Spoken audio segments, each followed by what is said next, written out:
saya untuk pada pagi hari ini sharing mengenai seperti apa sih dunia farmasi saat ini dan juga tantangannya di masa depan.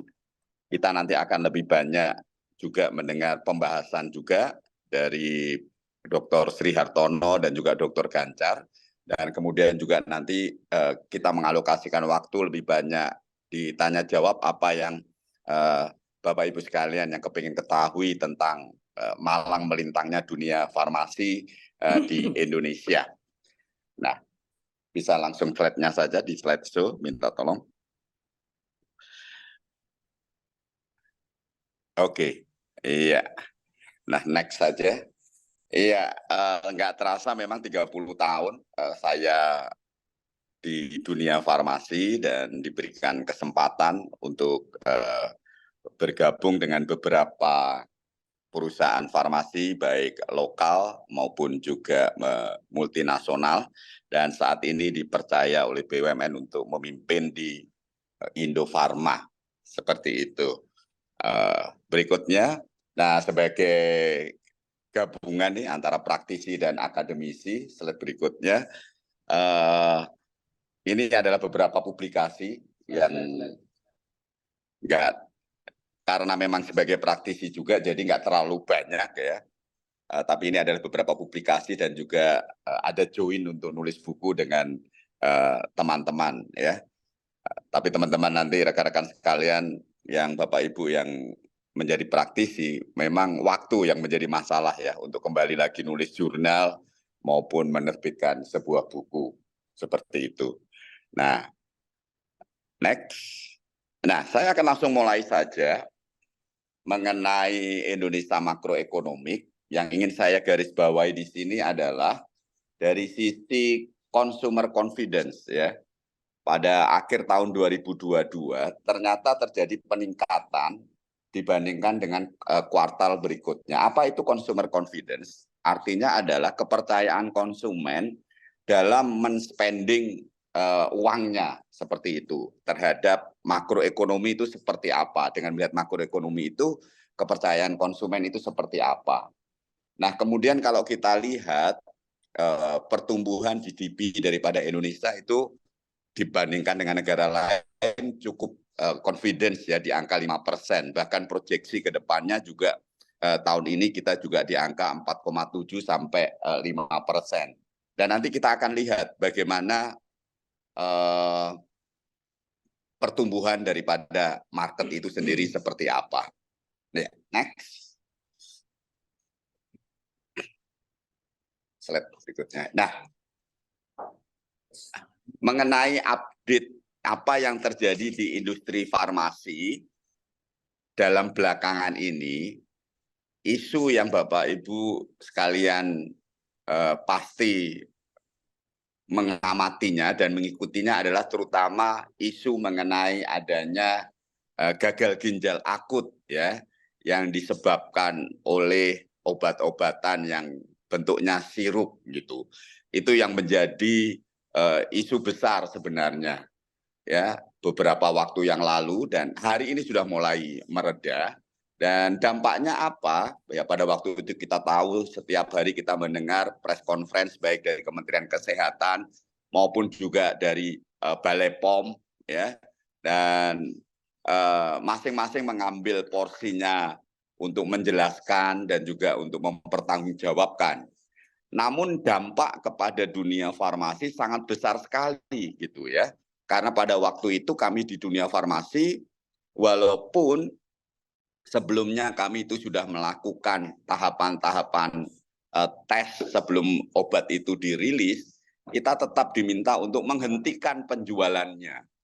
Dan itu dampaknya besar sekali terhadap jumlah penjualan perusahaan farmasi untuk yang kemasan sirup ini. Nah, dengan demikian artinya farmasi ini adalah sebuah industri yang sangat high regulated ya. Begitu ada sesuatu yang terjadi pada hal regulasi, itu dampak atau impact ke sales revenue itu sangat besar sekali. Dan kemudian waktu itu perusahaan farmasi harus mendaftarkan kembali atau meneliti kembali ya kadar kandungan dari sirup itu, dan kemudian nanti BPOM akan merilis ya apakah layak dipasarkan kembali. Nah, hari-hari ini beberapa perusahaan sebagian besar sudah mulai dirilis oleh BPOM bahwa boleh dipasarkan kembali. Tetapi impact-nya luar biasa sekali, terutama menghit penjualan daripada perusahaan farmasi, terutama mulai dari kuartal 3 dan kuartal 4 2022. Itu sekilas yang terjadi di perusahaan farmasi ya belakangan ini. Kemudian dari sisi farma industrinya sendiri, sebuah akuisisi yang saya katakan cukup besar dan signifikan adalah ketika Kalbe Farma membeli PT Aventis Pharma. Ya, dengan demikian semua bisnisnya dari Aventis Pharma, termasuk juga yang Sanofi itu diambil oleh Kalbe Pharma. Nah, ini merupakan tren juga yang perlu kita cermati bahwa semakin hari perusahaan-perusahaan multinasional itu semakin lebih hati-hati untuk mengembangkan organisasinya di Indonesia. Mereka lebih memilih untuk mencari partner ya di mana bisa memasarkan produk daripada perusahaan-perusahaan multinasional itu. Ya. Slide berikutnya. Iya. Nah, saya ingin memberikan gambaran kepada kita semua berapa sih market size daripada pharma ini. Dari data Acuivia yang saya ambil kuartal 4 2022,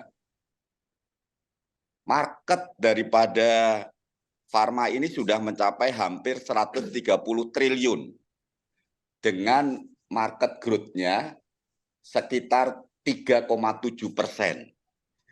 Jadi kalau melihat growth, pharma market ini malah di bawah di GDP sebenarnya. Tahun ini juga diproyeksikan oleh Acuivia, growth pharma itu hanya sekitar 3 sampai 5% atau 4 atau 5% seperti itu. Nah, kalau kita lihat di sini irisan di sini, perkembangan daripada lokal company dari tahun ke tahun itu semakin meningkat porsinya. Kalau kita lihat di sini mulai dari tahun 2019 yang warna biru yang tebal itu adalah multinasional company, itu tidak terlalu banyak berkembang ya karena perkembangan pertumbuhan revenue dari nasional domestic company atau lokal company itu yang semakin berkembang dengan adanya BPJS ya, kemudian dengan adanya bertambahnya branded generic itu seperti itu. Dan multinasional company cukup struggle untuk bisa survive di ekosistem pharmaceutical yang saat ini. Jadi secara total market value-nya cukup besar 130 triliun dengan growth-nya 3,7. Nah, kalau kita lihat itu growth di kuartal terakhir itu lebih rendah 1,7. Ya, ini terutama juga disebabkan dengan adanya isu sirup itu. Karena beberapa company kontribusi daripada obat-obat kemasan sirup itu bisa mencapai 15 sampai 20% dari seluruh penjualan daripada company itu, sehingga dampaknya besar sekali. Berikutnya. Nah, ini kalau kita lihat di grafik yang pertama adalah untuk membedakan ya antara domestik dan multinasional company. Ya, kita lihat porsinya seperti ini. Dan kemudian kalau dibandingkan ethical dibandingkan dengan free sales. Apa itu free sales? Free sales itu sering disebut dengan produk-produk bebas. Ya. Nah, dari tahun lalu dibandingkan dengan tahun 2002 dibanding 2022 dibandingkan dengan 2021, kita lihat bahwa untuk yang free sales atau produk-produk bebas itu pertumbuhannya minus 2%. Sementara yang produk-produk ethical, produk-produk yang harus menggunakan resep itu naik sekitar 7%. Nah, kalau dibandingkan lagi graf yang terakhir, produk-produk yang branded dan unbranded ya Membedakannya apa itu? Ya kalau unbranded ini bicara mengenai produk-produk generik. Nah, kalau kita lihat bahwa produk generik itu menunjukkan pertumbuhan yang luar biasa, 14%. Sementara produk-produk yang branded hanya 1%. Jadi dengan adanya BPJS, ya, itu cukup memberikan ruang untuk produk-produk generik, ya, untuk berkembang. Next. Nah, sekarang saya akan menyajikan sebuah data, kalau dari sisi company level, dengan total market, ya saat ini top 10-nya company itu seperti ini. Ya, Dexa itu mendominasi saat ini di pharma market di Indonesia. Dan kemudian disusun Sanbe, ya, Novel, ya, Bio Farma, dan Hexa Pharma. Ya, nah kalau kita lihat di sini dari top 20 ini sebagian besar menunjukkan pertumbuhan yang positif. Ya, ada beberapa company yang menunjukkan minus growth seperti itu. Jadi ini adalah gambaran daripada top 20 pharmaceutical. Dan kalau kita lihat di sini dari top 20 ini, inilah yang memberikan kontribusi growth sekitar 3,7%. Jadi kalau kita lihat dari sekitar lebih dari 200 company di pharmaceutical Indonesia, ya, 20 company ini memberikan kontributor yang besar sekali. Nah, itu dari sisi company level. Nah, sekarang bagaimana ranking dari sisi therapeutic class? Slide berikutnya. Apa itu therapeutic class? Kita tahu bahwa obat-obat itu dibagi tergantung dengan terapeutik areanya. Itu untuk mengobatin apa gitu ya? Apakah golongan vitamin, golongan antibiotik, ya, golongan analgesik, ya, golongan vaksin dan lain-lain. Nah, kalau kita tarik top 20-nya dari total market ini, vitamin itu mengambil porsi paling atas, ya, sekitar 11 triliun dari sisi golongan terapeutik kelasnya. Kemudian disusul oleh antibiotik, yang nomor 3 itu obat batuk, ya. Kemudian yang 4 itu untuk sakit mah ya itu ya, dan kemudian analgesik. Nah, ini adalah top therapeutic class. Dari top 20 ini, dari total market 129 triliun, 20 golongan obat ini berkontribusi 87 triliun. Seperti itu. Jadi lebih dari 50% atau sekitar 60% itu dari golongan ini. Nah, kenapa kita perlu mengetahui ini? Dengan mengetahui terapeutik kelas mana yang dominan di Indonesia, itu memberikan masukan kepada perusahaan farmasi. Oh, berarti kalau mau bermain, berani nggak bermain di top 20 ini? Memang secara growth-nya besar, tapi tentu saja pemainnya juga sudah cukup banyak juga. Ya.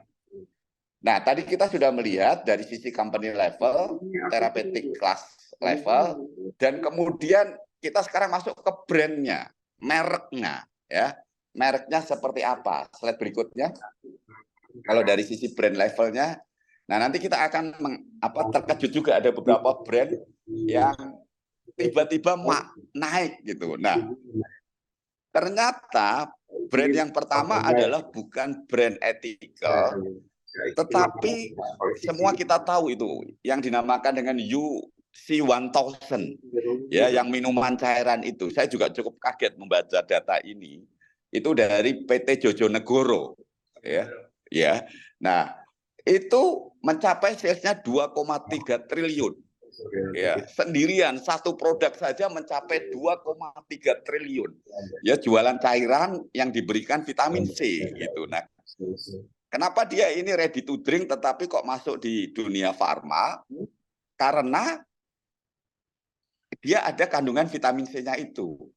Nah, makanya dengan melihat data market ini memberikan masukan kepada perusahaan farmasi, ternyata ada market-market ya yang kombinasi antara FMCG tetapi ditambahkan dengan ada farmanya, dia bisa langsung leading.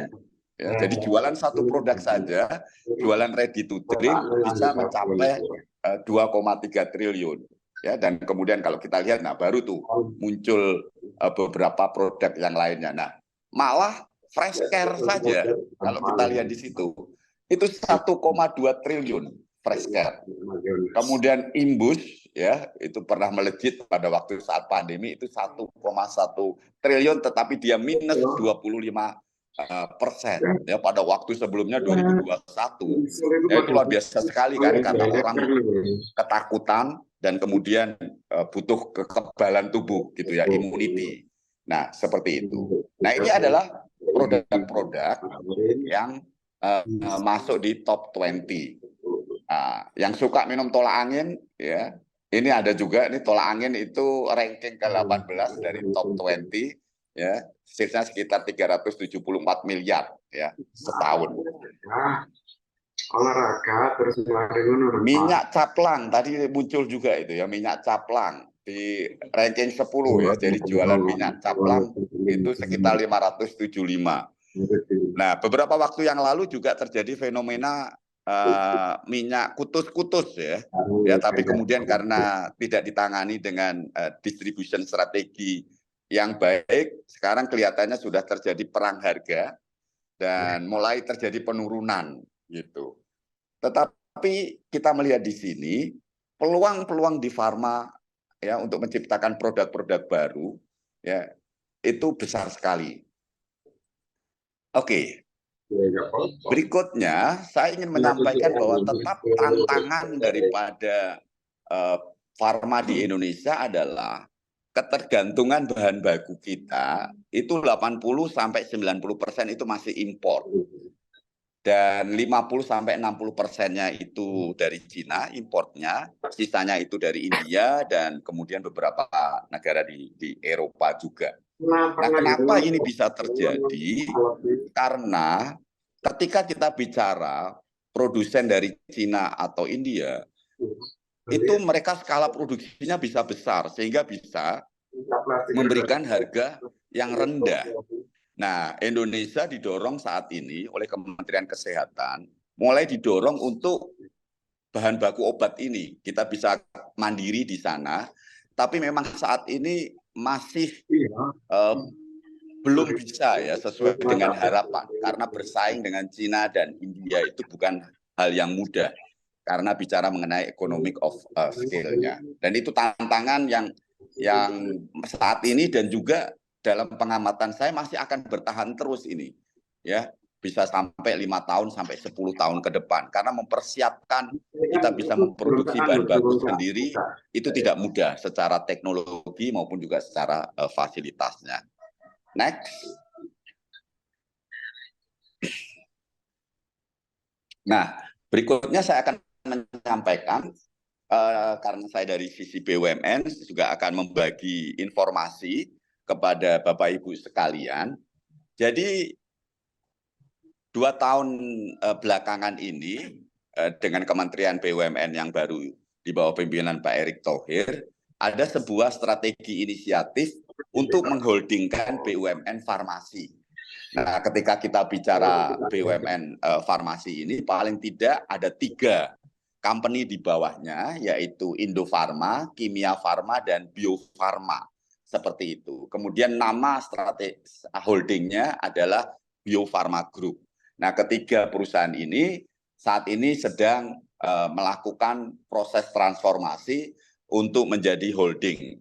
Dan tentu saja tujuan untuk membuat holding ini adalah untuk mencari sinergi dari masing-masing perusahaan, ketiga perusahaan farmasi ini, baik Indofarma, Kimia Farma maupun Bio Farma, dan kemudian juga tentunya mencari titik efisiensi ketika ada penggabungan ini, dan yang berikutnya tentu saja untuk lebih sehat ya menjadi sebuah perusahaan farmasi yang holding ini.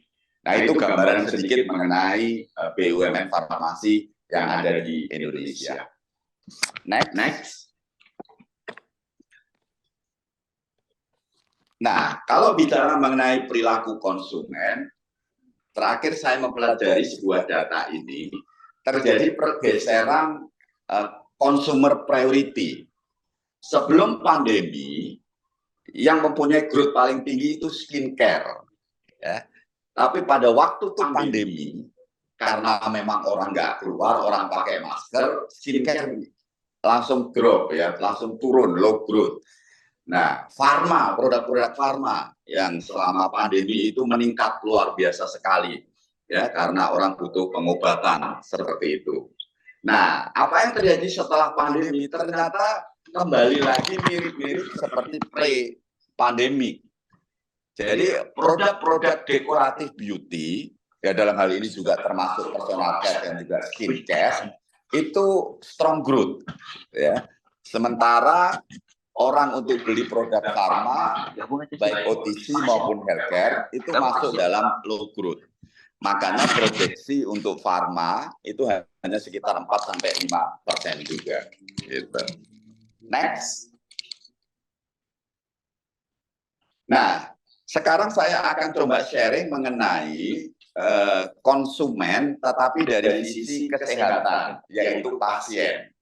Saya mencuplik beberapa disertasi saya beberapa waktu yang lalu, di mana saya mencoba mengamati, mengobservasi, dan mengakses keberdayaan pasien. Nah, fenomena apa yang kita temui adalah ketika kita ke dokter, ya, apa yang kita alami, apapun yang dikasih dokter, baik obat maupun saran, yang terjadi yang kita amati sebagian besar pasien, itu pokoknya ikut saja apa yang diperintahkan dokter itu, gitu, ya. Dikasih resep apa saja, udah pokoknya dibeli, diminum, gitu. Nah, itulah yang kemudian muncul dalam pertanyaan saya dan juga diskusi sama pembimbing waktu itulah. Kalau memang hubungan antara dokter dan pasien itu dokter lebih superior dan juga pasien itu inferior dalam hal ini karena ngikutin saja, di mana keberdayaan pasien itu. Nah, kemudian muncullah ide untuk menjadikan itu sebuah disertasi untuk mengukur empowerment index atau keberdayaan pasien, ya, pasien empowerment index. Nah, apa yang disebut dengan keberdayaan pasien? Slide berikutnya. Nah, di slide berikutnya ini paling tidak ada tiga hal. Ketika pasien itu kita sebagai pasien itu berdaya, ketika kita punya literasi, kita punya pengetahuan tentang penyakit, bahkan juga tentang pilihan pengobatannya. Nah, kemudian yang kedua, kita itu menjadi pasien yang berdaya ketika kita punya kapasitas untuk menjadi co-manager. Kita manage kesehatan kita. Manajer utamanya boleh dokter, tapi kita menjadi co-managernya. Seperti itu. Nah, itu kita punya keberdayaan. Nah, kemudian yang ketiga, pasien dikatakan berdaya ketika dia punya kontrol juga untuk penyakitnya. Jadi ketika terjadi sesuatu tentang penyakitnya, sambil menunggu perjalanan atau menunggu konsultasi dengan dokter, pasien ini bisa melakukan tahapan pertama bagaimana melakukan treatmentnya. Nah, penelitian ini waktu itu studi kasusnya adalah untuk pasien-pasien diabetes, karena pasien-pasien diabetes ini adalah pasien-pasien yang penyakit diabetes ini sifatnya kronik, menaun, gitu, ya, dan hanya bisa dikontrol dan dikendalikan. Nah, dengan mengukur penyakit-penyakit kronik ini bisa menentukan apakah pasien itu berdaya apa tidak. Nah, hasil dari penelitian ini menunjukkan di Indonesia, next slide. Nah, indeks keberdayaan konsumen dalam hal ini pasien di Indonesia itu sekitar angkanya 68,84. Kalau dibandingkan dengan indeks keberdayaan konsumen dalam produk-produk retail, hasil penelitian ini angkanya lebih tinggi. Ya, kalau indeks keberdayaan konsumen untuk konsumen retail itu sekitar di bawah 50%, tetapi untuk kesehatan itu 68%. Apakah ini cukup untuk pasien-pasien? Ternyata tidak, karena kalau bicara mengenai indeks keberdayaan pasien yang berhubungan dengan kesehatan, ini kan berkaitan dengan hidup dan mati. Harusnya lebih tinggi dari itu. Harusnya indeks keberdayaan pasien itu bisa di atas 80%. Karena kalau kita lihat, kalau angkanya cuma sekitar 68%, itu pasien hanya bisa mengkritisi saja.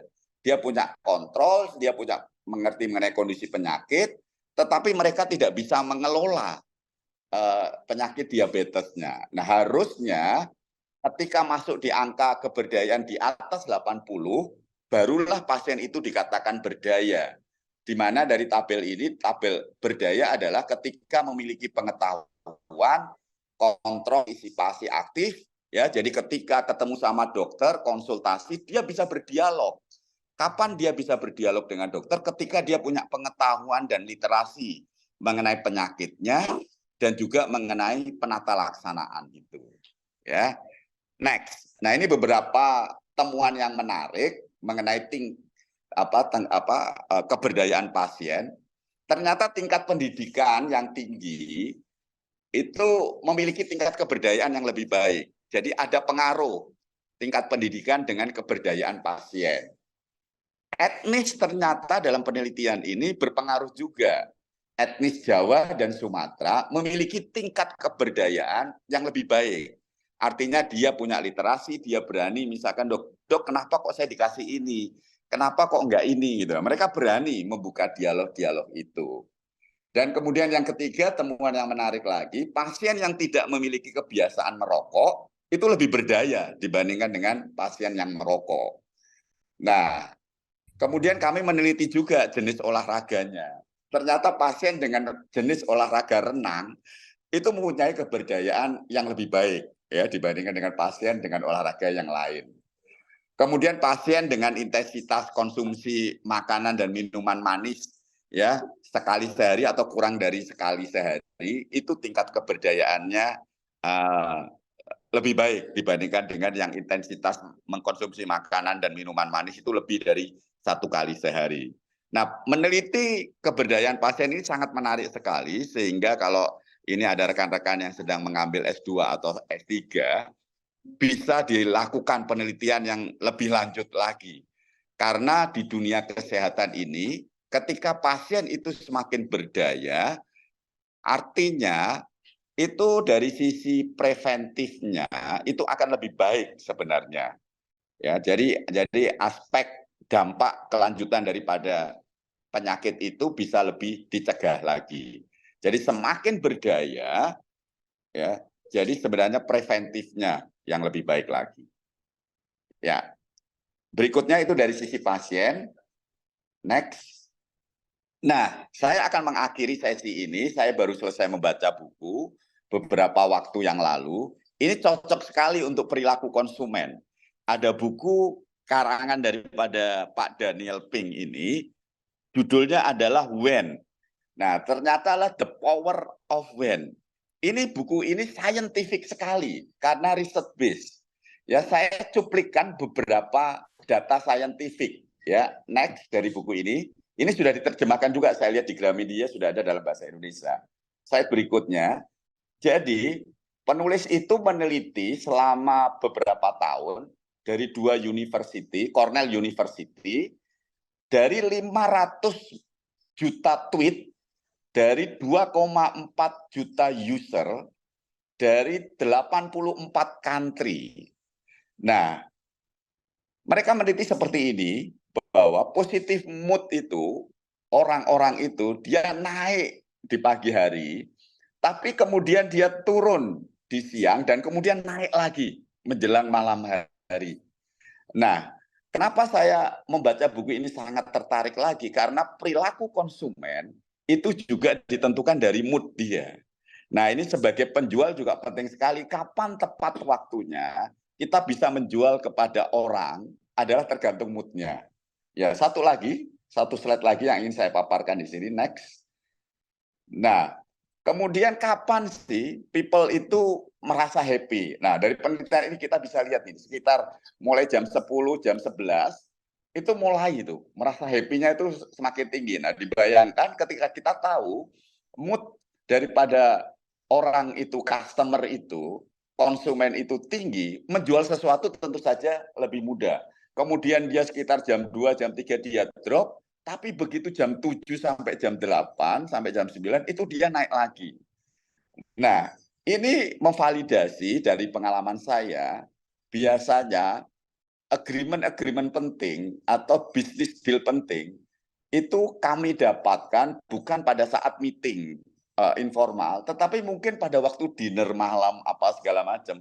Itu keputusan-keputusan strategis ada di situ. Dan ternyata berdasarkan penelitian ini luar biasa sekali karena pada jam-jam itu people merasa happy. Ya, jadi saya sarankan membaca buku ini karena banyak sekali insight, karena scientific sekali buku ini. Nah, yang terakhir ya sebagai penutup saya akan menyampaikan, next aja, klik ya. Sesi-sesi seperti ini sangat penting untuk kita bisa sharing karena dinamika dunia ini luar biasa sekali. Saya hanya akan menyampaikan beberapa posisi jabatan itu hilang dalam 10 tahun. Ya, kita harus terus mengupgrade diri kita. There are no safe harbor. The only safe harbor adalah kompetensi. Terima kasih. Wassalamualaikum warahmatullahi wabarakatuh. Saya kembalikan kepada Prof. Ujang.